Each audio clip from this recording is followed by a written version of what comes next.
আসসালামু আলাইকুম রাহমাতুল্লাহি ওয়া বারাকাতুহু। সুপ্রিয় সম্মানিত দর্শক শ্রোতা, আশা করি মহান রব্বুল আলামিনের দয়ায় আপনারা সকলেই ভালো আছেন।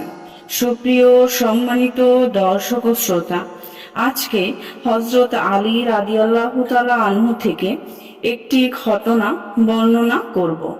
ঘটনার শিরোনাম হচ্ছে তকদির কি। সুপ্রিয় সম্মানিত দর্শক শ্রোতা, আপনাদের নিকট অনুরোধ থাকবে ঘটনাটি শেষ পর্যন্ত শোনার। এক ব্যক্তি আমিরুল মুমিনিন হযরত আলী রাদিয়াল্লাহু তাআলা আনহুর কাছে এসে জিজ্ঞেস করলো, আমিরুল মুমিনিন, আমাকে তকদির সম্পর্কে কিছু বলুন। তকদির কি? আলী রাদিয়াল্লাহু তাআলা আনহু বললেন, এ এক অন্ধকার রাস্তা, তুমি এই রাস্তায় চলতে পারবে না। লোকটি আবার জিজ্ঞেস করলো, আমিরুল মুমিনিন, আমাকে তকদির সম্পর্কে কিছু বলুন। আলী রাদিয়াল্লাহু তাআলা আনহু বললেন, এ এক গভীর সমুদ্র, তুমি এর গভীরতায় পৌঁছতে সক্ষম হবে না। লোকটি তারপরও আবার জিজ্ঞেস করলো, আমিরুল মুমিনিন, তকদির সম্পর্কে জানতে চাই, আপনি আমাকে তকদির সম্পর্কে কিছু বলুন।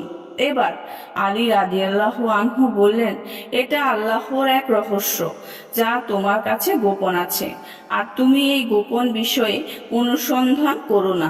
লোকটি এবার আরো বেশি পীড়াপিড়ি করতে লাগলো, বলল, আমাকে বলতেই হবে তকদির কি।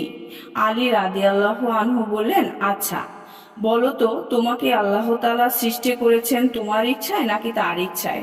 লোকটি বলল, এতে কি কোনো সন্দেহ আছে যে আমার সৃষ্টি আল্লাহর ইচ্ছায় হয়েছে? নিঃসন্দেহে আল্লাহ আমাকে তার ইচ্ছায় সৃষ্টি করেছেন। আলী রাদিয়াল্লাহু আনহু বললেন, তাহলে তিনি তোমাকে যা যা করতে বলেছেন তুমি তাই করতে থাকো। সুপ্রিয় সম্মানিত দর্শক শ্রোতা, আজকের ঘটনাটি এই পর্যন্তই। ঘটনাটি যদি ভালো লেগে থাকে অবশ্যই চ্যানেলটি সাবস্ক্রাইব করবেন, লাইক করবেন, কমেন্ট করবেন এবং বেশি বেশি শেয়ার করে দিবেন। সবাই ভালো থাকবেন। আল্লাহ হাফেজ।